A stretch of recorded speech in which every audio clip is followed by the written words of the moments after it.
Today I am sharing some go-to interventions. This was a highly requested video for some of those that are the only school social worker on your campus. That happens a lot. We have to learn how to be comfortable in this new role. And that can be tough, especially when you're just starting out or if it's unfamiliar territory for you. So today I'm going to share my favorite interventions so that you have something to rely upon. If you haven't done so already, please subscribe and be sure that you're following over on Instagram as well. So without further ado, let's get into today's video.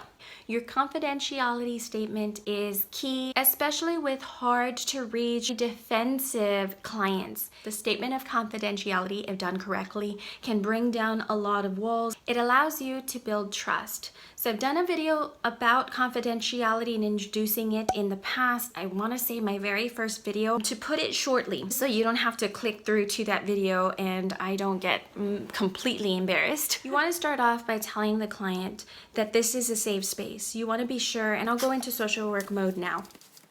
Hi, hello, my name is Lauren. How are you doing today?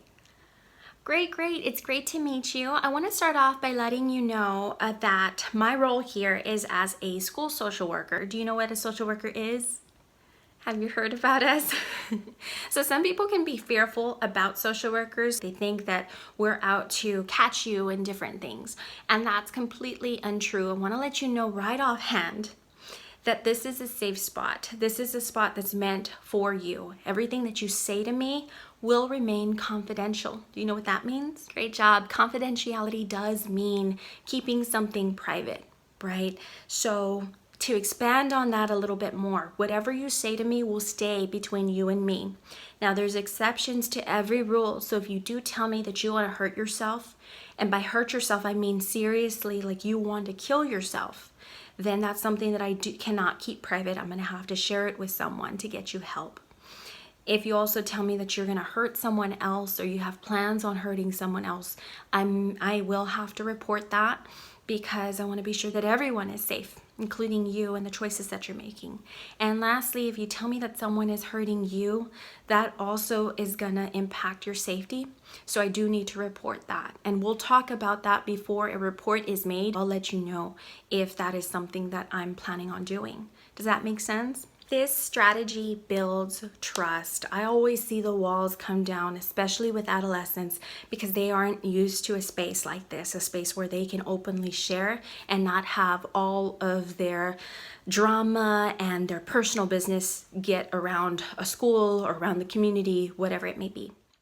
I really also like to use scaling questions. Those are questions that ask a client beforehand or afterwards where their anger, where their anxiety, where their depression lies on a scale of 1 through 10, or you can even use colored sheet papers. Different interventions are around to help gauge these. Essentially, they're all scaling questions, and this again helps you to see what a client is at, and then as we get to know that, we get to really be an assistant in helping our clients bring down or manage anxiety, anger, depression, etc.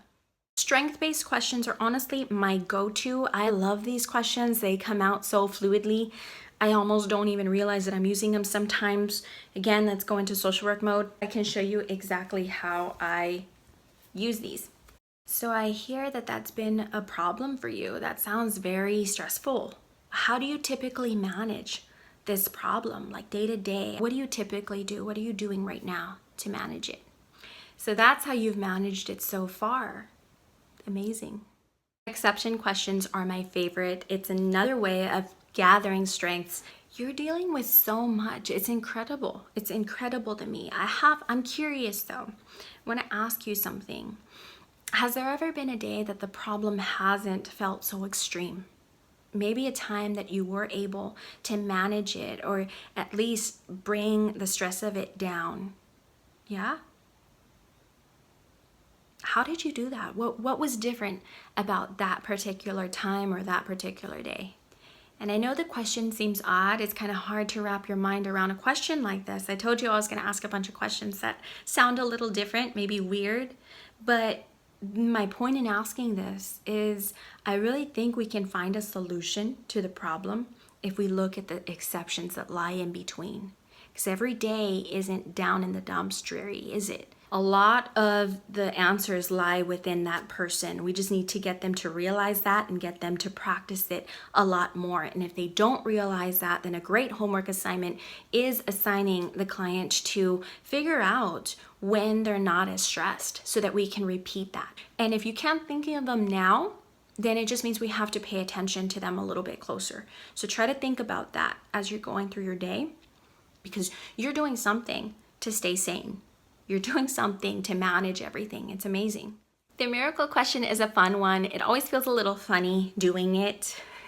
I created that meme just because I thought it matched perfectly. I always feel very awkward when I ask that question, but it's a fun way of kind of switching it up, throwing a curveball in there, and a fun way of getting a client, even those that are a little more guarded, to really think beyond, to maybe put some mindfulness into play, focusing on the positive rather than the negative all the time. And it might even be a good introduction to that, to positive thinking, to creating a mood board, to creating a vision or a dream board.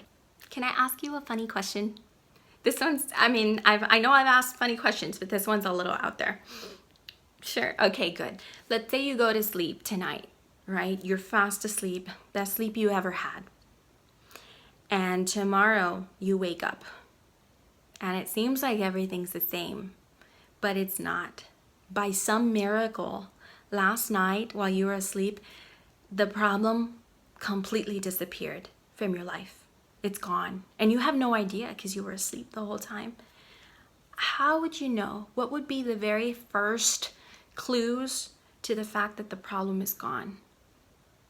How would that morning look? How would that day look? Can we play it out?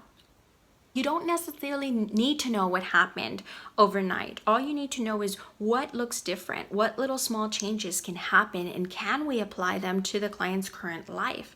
So let's say the client did say, tomorrow when I wake up, all of a sudden, I wake up on time. I actually did get a good night's sleep. If they mention that they get to school on time, what caused them to get to school on time? So you do have to make a little more directed questions. Getting to school on time, does that mean that the car was fixed? Does that mean that the bus passed on time? Does that mean that it wasn't raining that day? We want a good picture of what the solution looks like so we can gather strategies that might work in the future that we can really apply to the client's situation. Those are a few of my suggestions. I work predominantly with middle school through high school and young adult type clients. So most of my interventions are going to be talk based. This one I wanted to keep very general to topics and situations that I bring up in therapy to get the conversation flowing and to gather the information that I need in order to help clients get through and past different problems that they may be facing. You can always add in worksheets, games to these types of interventions. I'll give you some examples here, and here to kind of see how that can look with younger students. If you have any further questions, please let me know in the comments below. If you enjoyed videos like this, please give me a thumbs up. That helps my channel so much. And if you learned something today, feel free to screenshot my video and share it over on Instagram. Tag me in your stories so that I can also share in my own stories and so I can follow you as well. I love the community that we're building here on YouTube, on Instagram, and on Facebook, so be sure that you're following everywhere. Until next time, I'm wishing you social work success.